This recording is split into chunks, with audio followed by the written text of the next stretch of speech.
This is Maggi, and I'll be trying your Maggi recipes to find my favorite. We'll be rating them on the basis of creativity, ease, and taste. So, yeah, let's get you started with the first one. Mushroom Shezwan Maggi by Madhvi. It's so great that you checked beforehand if there was a crossover with any of my Maggi recipes from the previous episodes, because sometimes I really struggle with this. Like, I've tried like 20 of your Maggi recipes, probably more than that, and I've read so many of your emails, so sometimes it's just hard to keep track. This Maggi is pretty straightforward. You boil Maggi with veggies and salt and sugar, and then in a separate pan, cook garlic and Maggi masala for a few minutes and turn off the heat. Mix in the sauces and the boiled Maggi, and that's it. This Maggi is pretty sweet. It's not like desserty sweet, it's more like baked bean sweet, if you know what I mean. The sugar enhances the flavor of ketchup, and you were so right about the masala getting a bit smoky and adding that depth of flavor. I personally would add more Szechuan chutney or green chilies or even chili oil to balance out that sweetness further, but the cheese, it does a great job at adding more savory notes to this Maggi. I'll give this an 8 for creativity, 8 for ease, and 8 for taste because it ate.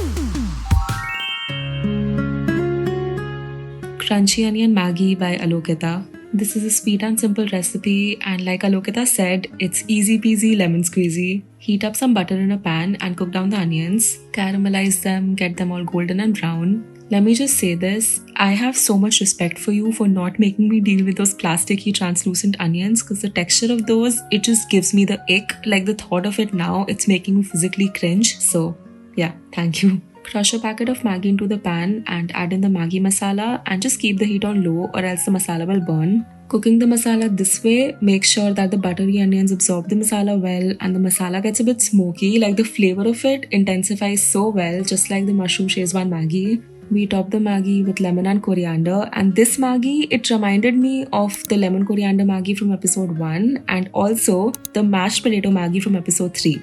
The onions are soft and so sweet, and when paired with the tang of the lemon and the spice of the masala, this is just, it's a delicious chaat. Like, it is a chaat. I'll be honest with you, I didn't have too high of expectations from this one simply because it's very basic, but I was pleasantly surprised. I actually highly recommend trying this one because it barely takes any time to make and the end result will definitely surprise you in a good way. I'll give this an 8 for creativity, 9 for ease, and a 9 for taste. It's like byeeee but Maggified.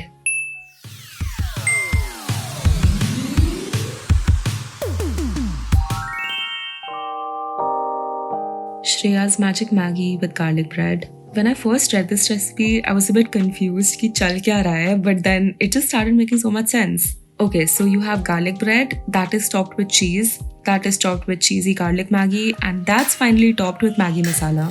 If that doesn't sound so fucking good, I don't know what does. We make this mixture that has most of the ingredients of garlic bread spread with the addition of Maggi masala, and this gets combined with the boiled Maggi to give you the creamy hot Maggi. Now, instead of making a separate garlic butter, I just combined some of that seasoned garlic cheese mixture with butter and applied that on both sides of my homemade bread, and oh my gosh, are we looking at that beautiful crispy layer that the cheese forms on the bread?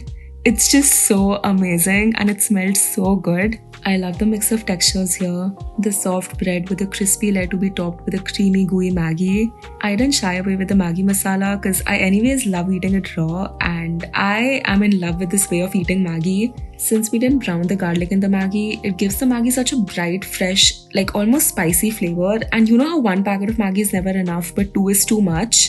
Yeah, this is the perfect amount. I'll give this a 9 for creativity, 8 for ease, and definitely a 10 for taste because I loved it.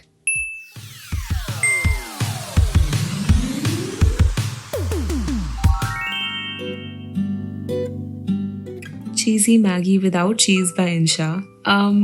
Okay. This is a very simple recipe because all you need is a packet of cheese flavored chips and water to give you a cheesy sauce. I love puffcorn. It was my go-to chips flavor back in school days. So puffcorn flavored Maggi actually sounded pretty amazing to me.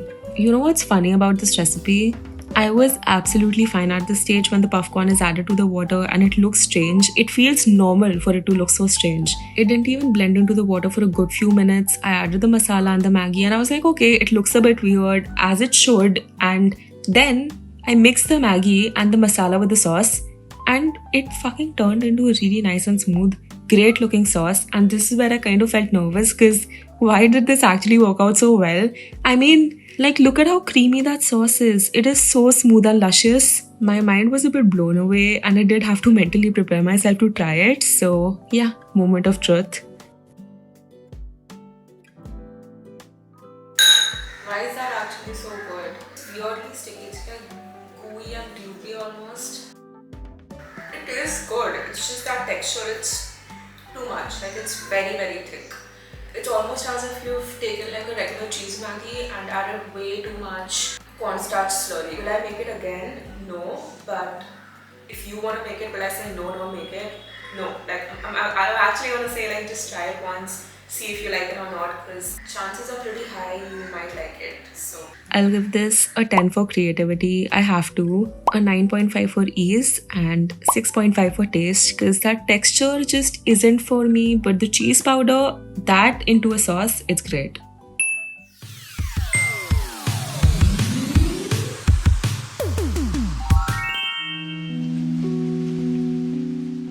Magoreng by Vidya. This is the love child of Maggi and mee goreng, and I think I was the most excited for this one because it just sounds like such a cool recipe. Saute peanuts and split yellow lentils in a tiny bit of oil till they're nice and golden. Let this cool and blend into a powder, and this powder reminds me so much of molga pori, which is something I really enjoy eating.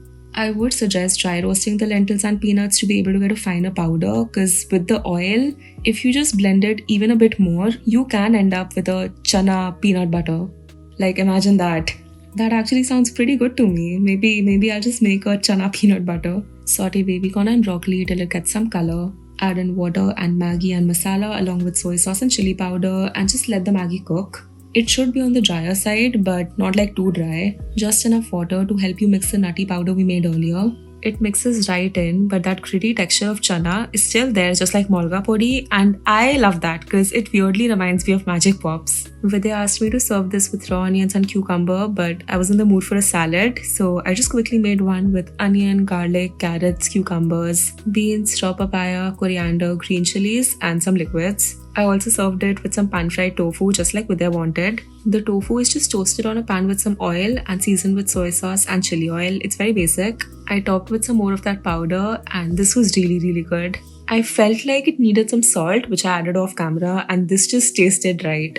You get the mee goreng feels without losing the essence of Maggi, and the reason I look so expressionless is because I was just very hungry, okay? Like, I just needed to eat. Before I rate this magoreng, it's time for a life lesson, okay? No, it's actually not that dramatic, it's just something I have to say.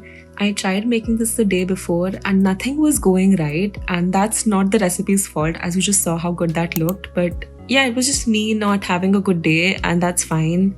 I read this somewhere. You try something thrice, if it keeps on fucking up, just leave it. Like, just try it the next day. Don't stress, because it's fine. It's fine to not do it right the first day. I literally counted all my mistakes, as you can see, and it actually tasted amazing, even with all the mistakes. And if I can be honest, it tasted better than the reattempt. Like the one I rated, this tasted better. No, I mean, the one I rated was okay, but the one I did not rate, this tasted better. So yeah, it's okay. That's all I wanted to say. And yeah, I'll give this a 9 for creativity, a 7 for ease, and 8.5 for taste.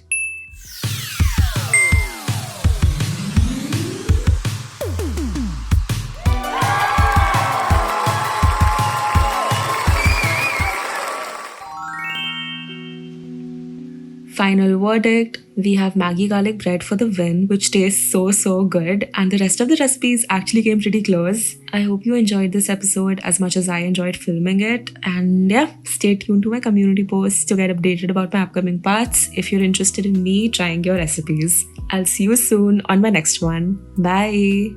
She's a Mona Lisa.